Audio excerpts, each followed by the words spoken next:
तो बहुत स्वागत आप सभी का एक बार फिर से MP12 की एक नई वीडियो में। देखिए अमेरिका को लेकर आज की इस वीडियो में हम लोग एक बार फिर से डिस्कस करेंगे क्योंकि खबर निकल कर आ रही है भारत के द्वारा खरीदे जाने वाले अमेरिकन जनरल इलेक्ट्रिक के F414 इंजन को लेकर, जिनकी लोकल मैन्युफैक्चरिंग कराना चाहता है भारत और साथ ही इसकी 80% तक टेक्नोलॉजी ट्रांसफर भी चाहता है। तो चलिए आगे वीडियो में डिस्कस करते हैं क्या खबर निकल कर आई है। आप बस इसी तरह की वीडियोस के लिए चैनल को सब्सक्राइब जरूर कर दीजिएगा। तो देखिए 2 दिन पहले ही हम लोगों ने एक वीडियो में डिस्कस किया था कि अमेरिका द्वारा अपने इंजन को लेकर अपने कस्टमर्स के साथ बुरा बर्ताव किया जा रहा है और एक तरह से मजबूरी का फायदा उठाने की कोशिश की जा रही है। भारत के केस में हम लोगों ने सर्वप्रथम देखा कि भारत द्वारा पहले 99 इंजन, उसके बाद 113 इंजन, इस तरह के 2 बड़े ऑर्डर्स जनरल इलेक्ट्रिक को दिए गए हैं F404 इंजन के लिए, जो कि हमारे तेजस मार्क 1A में इस्तेमाल किए जाने हैं। लेकिन 1.5 साल के डिले के बावजूद अभी तक केवल 5 इंजन डिलीवर्ड हुए हैं। साथ ही खबर निकल कर ये आई थी कि 6वां और 7वां इंजन संभवतः जनवरी मंथ के खत्म होने से पहले तक हमें प्राप्त हो जाएगा। तो अगर ये मिल भी जाते हैं, इसके बावजूद जो डिलीवरी रेट है वो काफी स्लो है। साथ ही मैंने आपको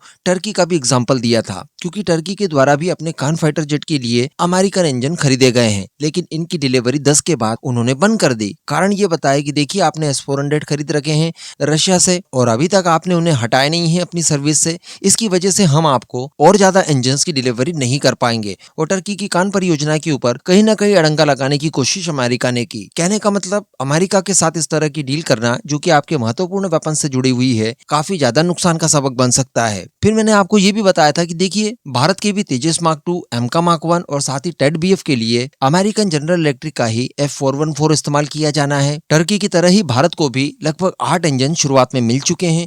बाकी की एक बड़ी डील की जानी है, जिसके तहत इन इंजन को भारत में बनाया जाएगा 80% टेक्नोलॉजी ट्रांसफर के साथ। लेकिन इसको लेकर भी कोई खबर निकल कर नहीं आ रही है। अभी तक कोई भी जानकारी नहीं मिली है कि इसकी डील इस समय कहां पर है, नेगोशिएशन कहां पर पहुंचे हैं और फाइनली डील साइन कब होगी। क्योंकि अगर ये समय पर नहीं होती है तो हमारे तेजस मार्क 2 परियोजना ये डिले हो सकती है, एमका मार्क 1 वो भी डिले हो सकता है। लेकिन दोस्तों अब मुझे आपको बताते हुए खुशी हो रही है कि भारत अमेरिका के बीच में बताया जा रहा है कि इसकी डील जल्द ही साइन हो सकती है। जी हाँ, बताया जा रहा है कि मार्च 2026 में भारत और अमेरिका के बीच में इसको लेकर डील साइन हो सकती है। और इसके बाद हम लोग एक्सपेक्ट कर सकते हैं कि जो पहला इंजन है वो तय कार्यक्रमों के अनुसार यानी डील साइन होने के लगभग 3 सालों के बाद यानी वर्ष 2029 में हमें प्राप्त भी हो जाएगा। रिपोर्ट में आगे बताया गया है कि 1.5 बिलियन डॉलर्स की ये डील होने जा रही है, जिसमें 80% तक टेक्नोलॉजी ट्रांसफर का प्रावधान रहेगा और इसको लेकर संपूर्ण बात भारत के HAL और अमेरिका के जनरल इलेक्ट्रिक के बीच में हो चुकी है। और 2026 की पहली तिमाही यानी वही मार्च तक आप इसे एक्सपेक्ट कर सकते हैं कि डील पूरी हो जाएगी, जिसके बाद इनका निर्माण भारत के अंदर शुरू हो जाएगा और वर्ष 2029 में